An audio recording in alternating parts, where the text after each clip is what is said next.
Thank you. Thank you, thank you, thank you. And you've got plenty of time. Oh, okay. Oh, good morning. Whoops, now we really are on, Dave. I think a little hot, maybe, huh? Is it a little hot? How about a little applause for Dave up there in the sound room? Yeah. We're getting an opportunity today, I guess, to have him float his wings and fly, while Skip's perhaps laying down some burden in the hospital and being able to rest and recoup from whatever it is that the challenge are that he's having with his health. So it's a great morning all the way around. So you've been looking at this theme this week of creativity, and this month, of creativity, and the affirmation has to do with co-creation through spirit. I co-create through spirit. I really loved watching the videos this month, particularly the talent show, I guess I would call it. I haven't seen so many talented people on this stage since my 60th birthday party, which is a long time back. And we had lots of folks up here sharing of their time, talent, and treasure. And I missed the treasure sale. I didn't know it would be all. I was planning to shop today. I came with money and everything.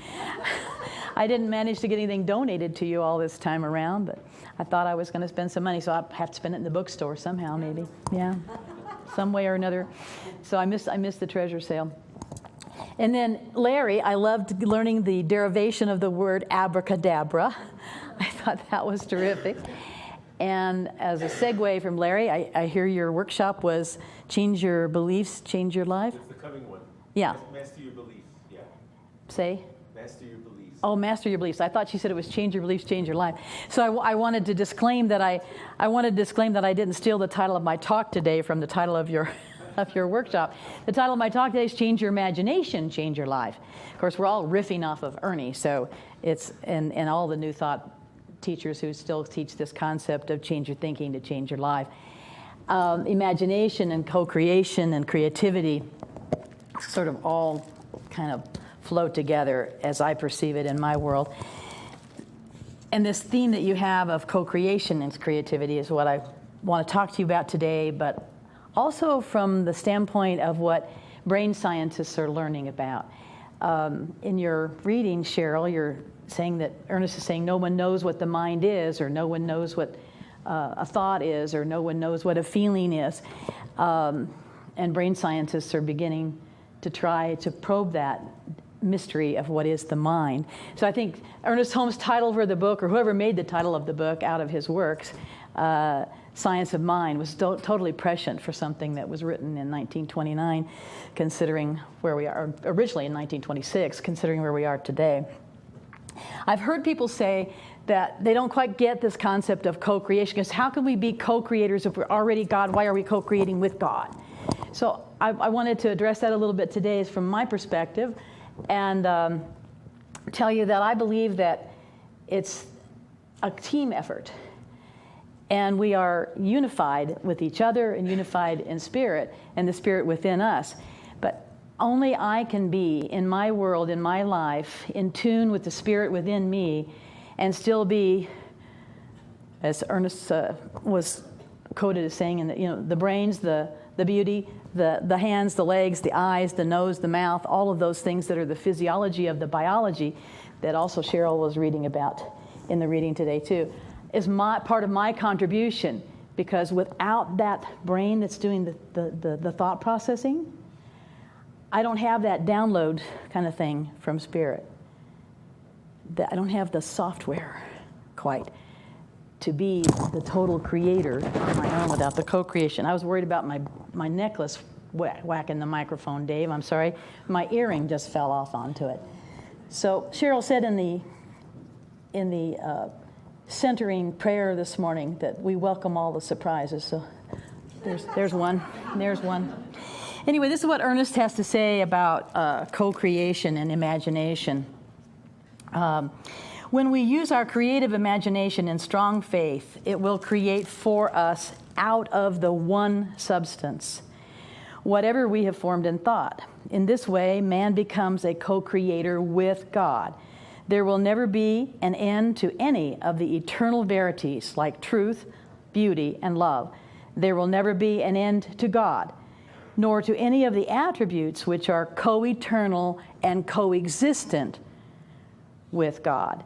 If we are wise, we shall cultivate a faith in these realities.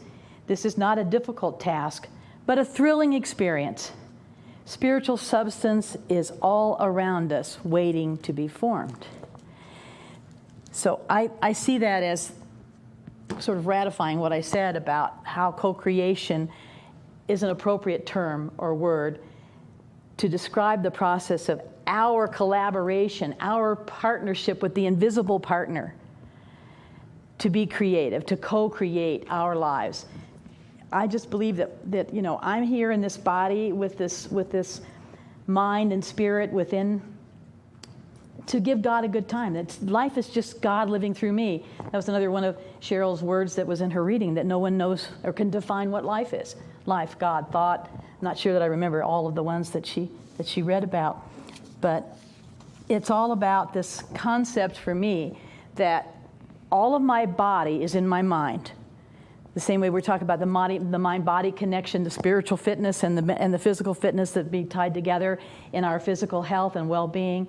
That it's my mind that's able to cause my body to function and to run and to operate, or to be healthy or unhealthy. So I believe that my body is all being housed within my mind in some non-physical way, perhaps.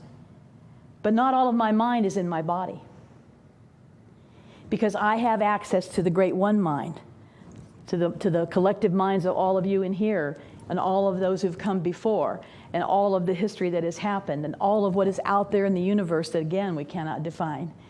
But I'll say once again, Cheryl, that the personal and the planetary are connected. And I have this opportunity, when I have developed this spiritual fitness, to have the tools to take that cosmic download from that mind that is the universal sea and element within which my mind is residing. And that's what I believe is how the co-creation factor comes into it. So what I wanted to visit with you today about with the science, out of the science of mind, which is the brain science, I'm basing a lot of what I'm talking about today on the works of a couple of scientists who are neuroscientists. One is Dr. Srini Pillai, who is a Harvard Medical School professor in psychiatry, and the other is Mark Waldman. Many of you who read the Science of Mind magazine have probably heard of Mark Waldman before. He and his partner in research, Andy Newberg at the University of Pennsylvania, are often featured in articles that they write for the Science of Mind magazine. So if any of you are accustomed to reading Science of Mind magazine, over time you probably have been exposed to the articles written by Mark Waldman and Andy Newberg. These scientists are using the brain imaging technology that is now available to watch and observe how things work in the human brain as it lights up in the map of the brain on the imaging machines that they have now available to see. And I imagine most of you have seen, I don't have like my overhead projector today to show you any drawing or anything, but probably many of you have seen these brain images in videos or on TV or somewhere in a book, perhaps, that they've been printed in color to show how they're mapping the brain and how they're watching during the imaging process what is triggered, what lights up, how does the brain seem to interrelate or function within itself related to these internal and external stimuli. So this is the work that these guys have been doing. Mark Waldman and Andy Newberg wrote a book, I think somewhere around 2010, that is called How God Changes Your Brain. So that's one of the works that I was basing my talk today on. And Srini Pillai, Dr. Srini Pillai, has a relatively newer book out that's called, let's see if I can remember, it is called Doodle, Dabble, Tinker, Try, is the name of his book. And the name of that book might lead me able to talk to you about what the thesis is that both of these neuroscientists are developing and arriving at based on their brain science research of imaging and the various structures of tests and study groups that they have set up over the years. So what it is it turns out that daydreaming or mind wandering are what they believe to be the core factors that affect creativity. And this just coincidentally happened to be pretty much lighting up in the same areas of the brain where the spirituality stuff works. So when Waldman and Newberg were writing their book on how God changes their brain, what they did, the people that they had in their study groups and in their testing were purported spiritual or religious people. So that was part of what that book was done for, how God changes your brain. So they had atheists, well, that I guess was spiritual but non-religious, and Pentecostals that they had in the machines while they were speaking in tongues. And they had Buddhists, and they had Christians, and they had fundamental Christians, and they had Muslims, and they had Hindus. They had all stripes of various religious or spiritual concepts represented by the people in their study groups, and found the commonality was always there, that this idea of God or the Word of God or Spirit or the concept of life would light up the same parts of the brain that they believed were connected to spirituality.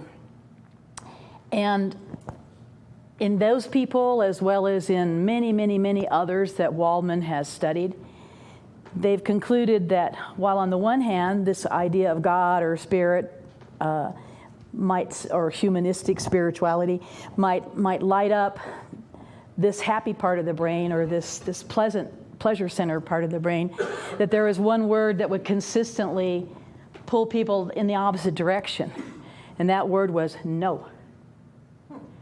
And so the thesis that was developed in part from that is that the negativity is something that in some respects we maybe are hardwired for, to look for it, to look for the signals, to look for symbols of no, that whole amygdala brain that is going to go into the fear factor.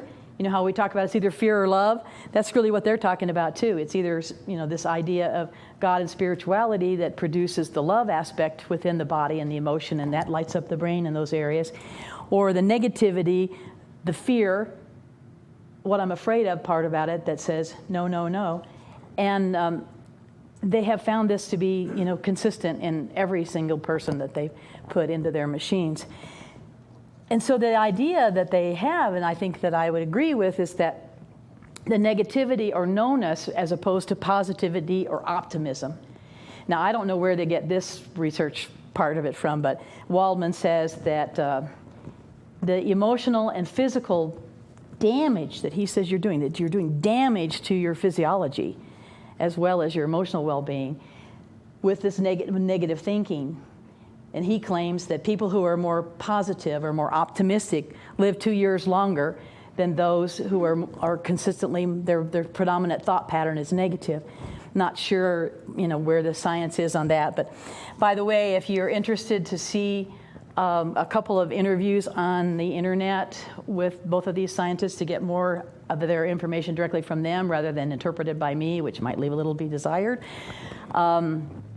If you sign up on my sheet out there on the blue table, which doesn't have a pen, by the way, there must be something about pens. I couldn't find a pen.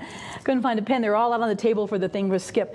If you want to sign up there and give me your email address, I'll send you the links to a couple of interviews with these guys if you want to dive a little deeper into what they have to say.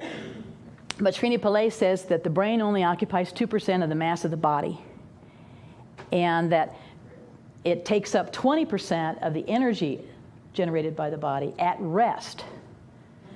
In other words, when you're doing this wandering or this daydreaming and you're resting your brain from all the mental burden that you might otherwise be operating under, it's still using 20% of the body's energy.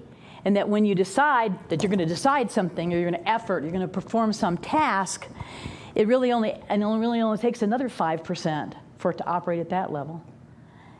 And so he says that he thinks that what scientists are calling the default mode network, DMN, is where we really ought to spend most of our time. How much more difference can 5% really make for us in a lot of circumstances? So he has another word, so Srini has another word for the default mode network, which is do mostly nothing. And so he recommends do mostly nothing.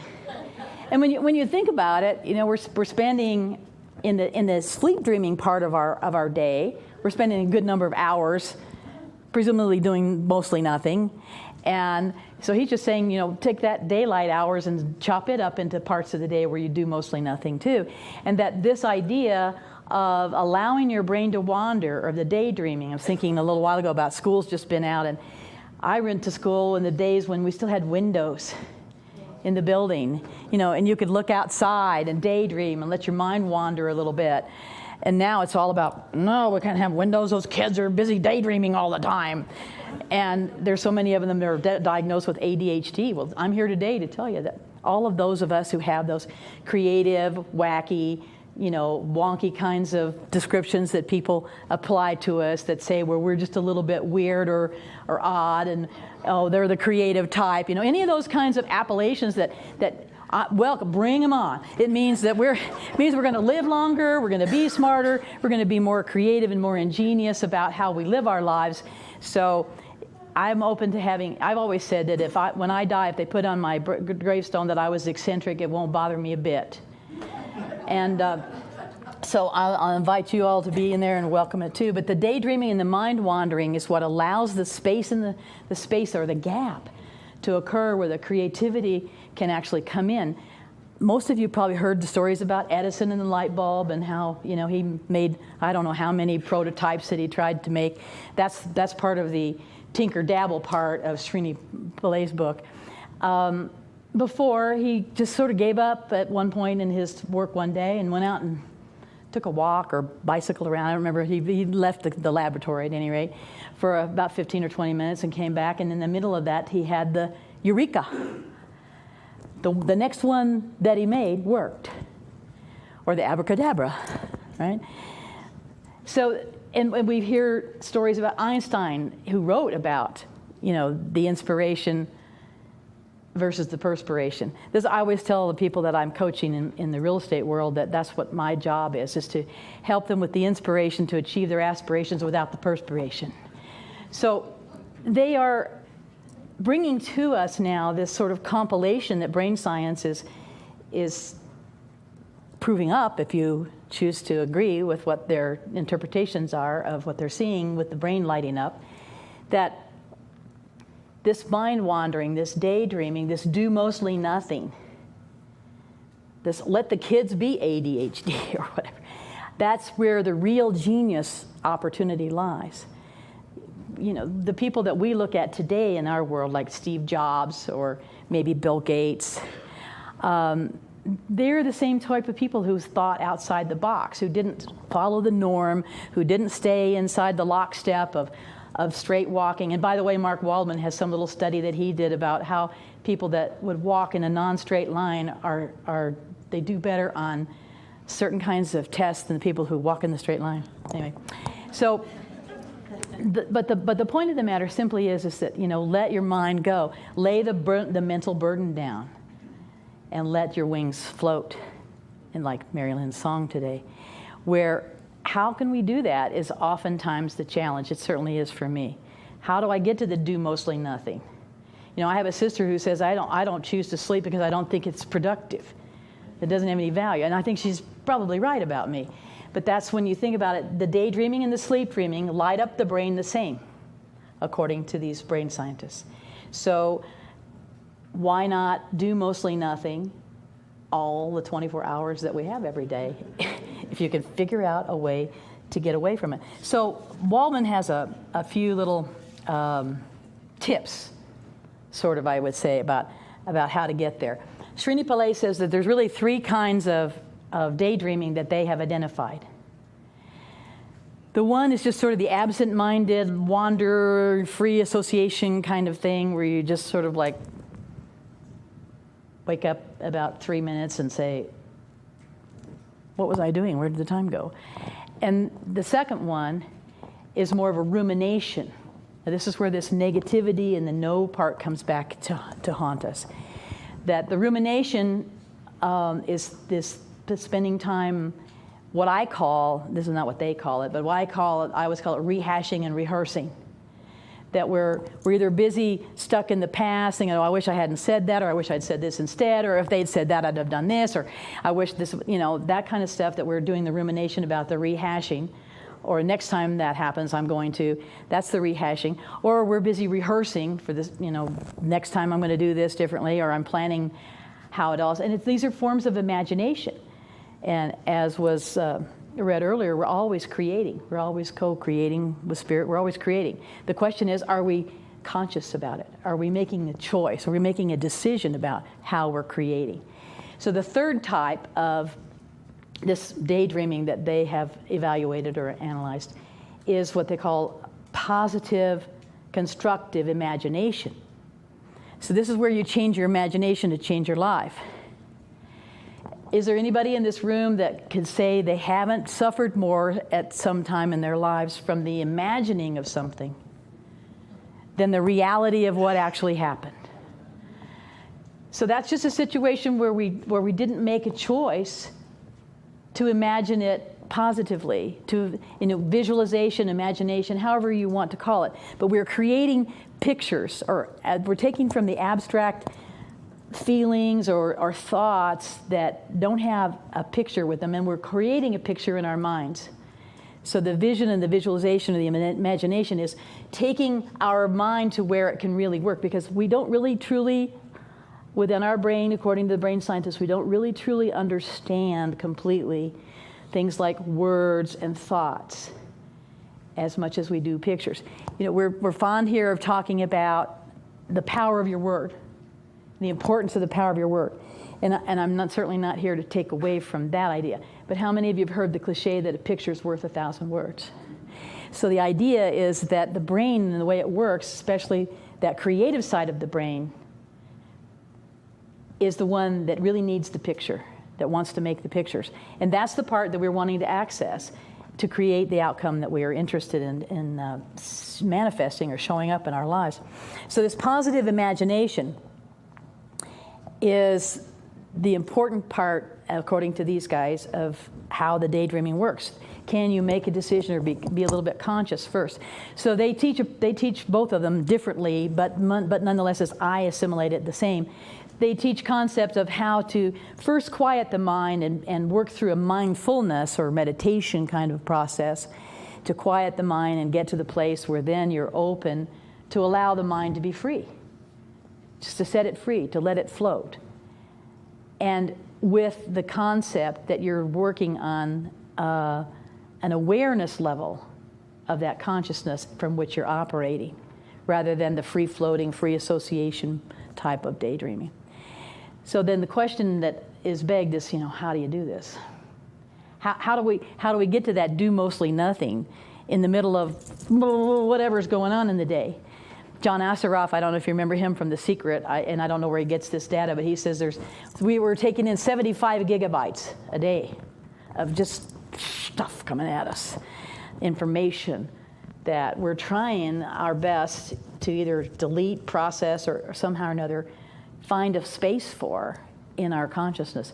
So one of their greatest focuses in this work that they're doing is in teaching kids and teaching adults and teaching particularly, in the case of Waldman, MBA students, CEOs, people who are in the business world, and in the case of Dr. Pillay in the medical world, the importance of this quieting the mind and allowing the mind to wander and not be so overwhelmed by these 75 gigabytes of information that we're dealing with. Because the daydreaming and the sleep dreaming that both light up the brain the same are essentially times, according to them, where we're collecting the dots and we're connecting the dots.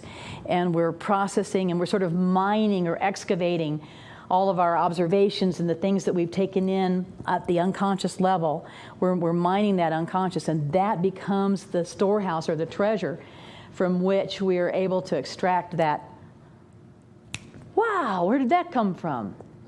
You know, and that's always say, ain't that odd, that's God. You know, that's the part of the co-creation that's definitely God, that I'm tapping into that spiritual substance that Ernest said in the reading that I read is always available to us.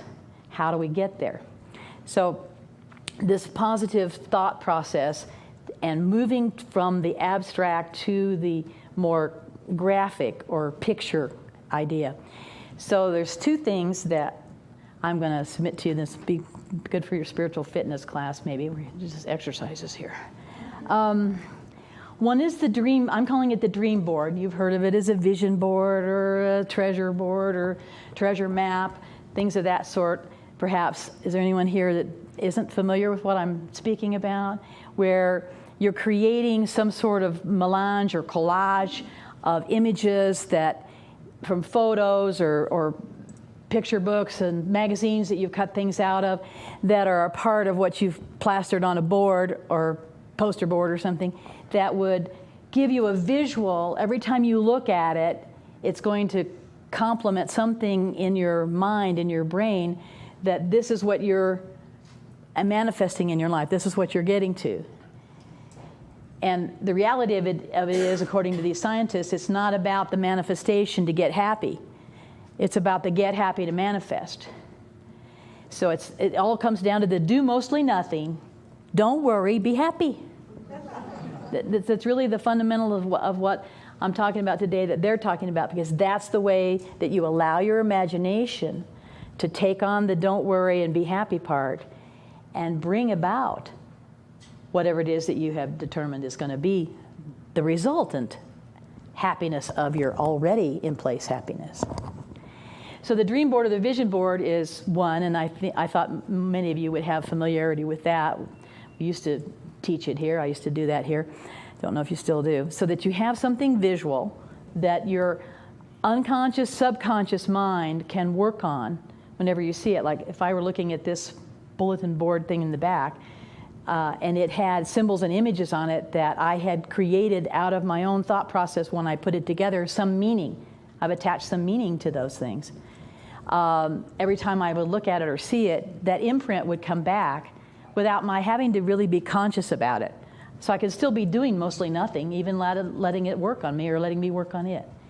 And the other thing that is the visual way of creating out of this, if any of you have done a dream board or a vision board, did you have some problems with it later, like a little resistance, or, well, I can't manifest that, but, yeah, raise your hands. I got some hands going up in the audience. Yeah, we've all been there, right?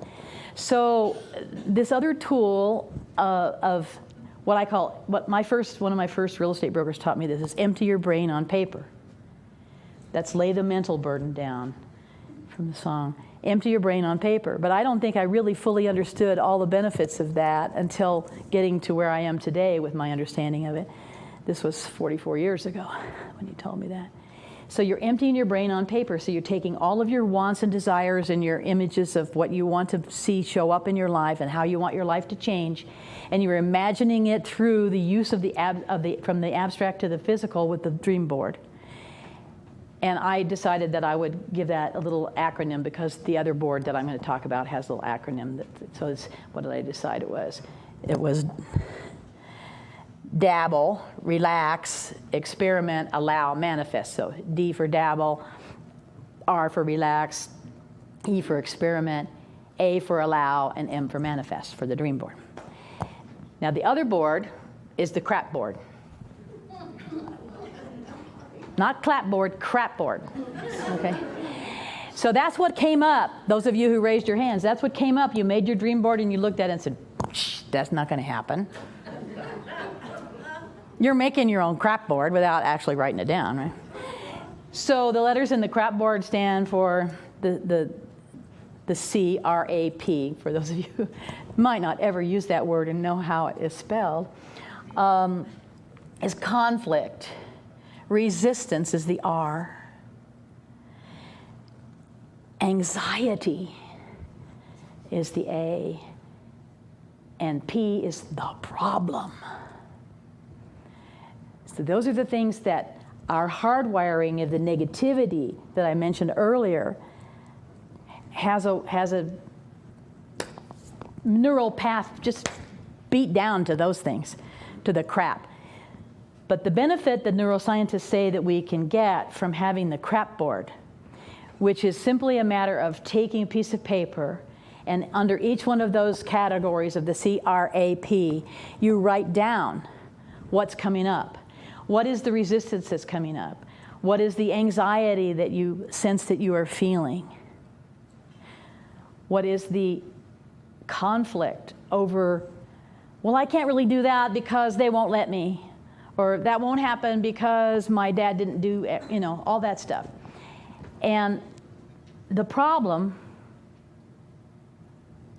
what down all the problems that you foresee that are going to be in the way of getting to that dream board reality. So once it's all written down, then you've got it in this sort of hard copy written form. And recommending the piece of paper again, not using the computer and just having it in Microsoft Word or something, where you can hold the physical piece of paper in your hand and look at it with a soft focus, that you're not really focusing or concentrating on any one word or element that it's written on the page, but yet your unconscious is picking it up through that soft-eyed focus. And so it's ready to let that mental burden down because it knows it's all there on that piece of paper. You can go back to it anytime you want. You can take it back. And you will not have to be preoccupying your mind when you're doing mostly nothing by letting these guys creep back in. So that it goes back to my concept of, trace, erase, displace, replace. All these things where you're going to take away what's in your mind that's chattering the monkey mind, put it on a piece of paper.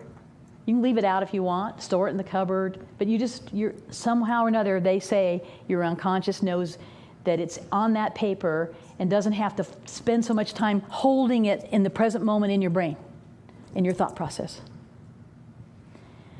So I'd like to give you an opportunity to participate in a little. Bonnie said I could take more time. I hope it's okay with the rest of you guys. She didn't, but we are one, I guess, because of the time that it took for the new members, and congratulations to Rue and Megan and Jean was the name of the other? Jeannie, thank you. Should have written them down. My brain doesn't hold things too well anymore. There's a concept that Waldman teaches that I've seen others teach as well, but where how do you get to the mindfulness part? And he recommends that every hour of the day that you are supposedly working or tasking or performing something, that you take a few minutes out of that hour, set your alarm on your phone or on the clock if you don't, have the presence of mind to stop. Like me, I'm a workaholic, I'll just go for hours without thinking about stopping sometimes. Because what Waldman says the science proves up is that all this thinking and processing and performing the tasks fatigues your neurons. So that in actuality, we think we're working and we think we're still being productive, but not. Because they said the brain is actually shutting down that frontal lobe area where all the creativity and stuff can happen because it's just too damn tired to function. And you have to give it this break, otherwise it's going to all jump back to that fear, flight or fight mode where you're in the negativity and in the fear and in the no, even though you're not in the know that you're in the know, because you still think you're working and you're doing something.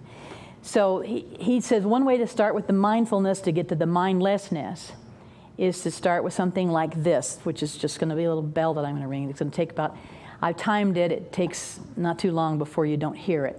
But the concept is you ring the bell or you tap on something that sets up a sound in the environment around you. You listen to that sound and you focus only on that sound until you can no longer hear it. Then you're going to listen to whatever else is in the environment. Like if you're outside with nature with the bird, you might hear the birds. Or you might hear the air conditioning running. You might hear the fans clacking. You might hear the person next to you. You might hear your own breathing. Any of those things might happen. And then after we're at that level, I'm going to ask you a question, which he says is the major focus of getting to the mindlessness, and then what are you going to do with it? You ready? Ready? It's free participation. If you don't want to participate, just, do mostly nothing and let your mind wander elsewhere. Okay? So if you close your eyes,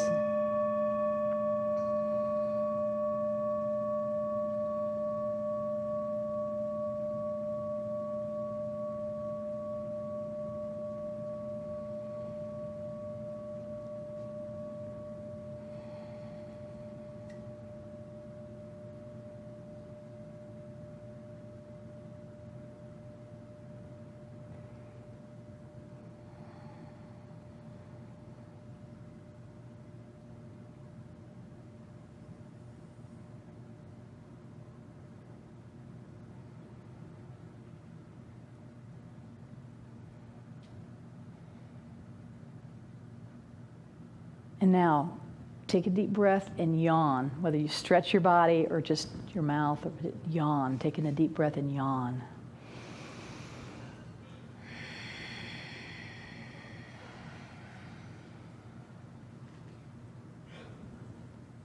And from this place of deeper centeredness, the question to ask is, with a one-word answer that will come to you, what is my deepest, innermost value now? What do I value most?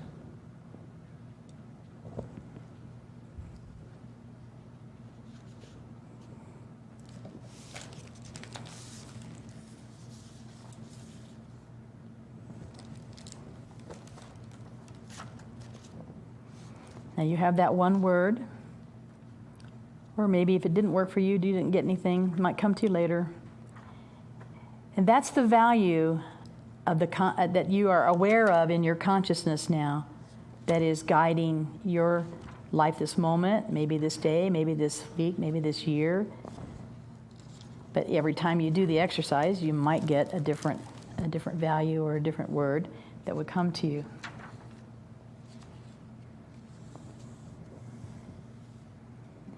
And in this idea of doing nothing, or mostly nothing,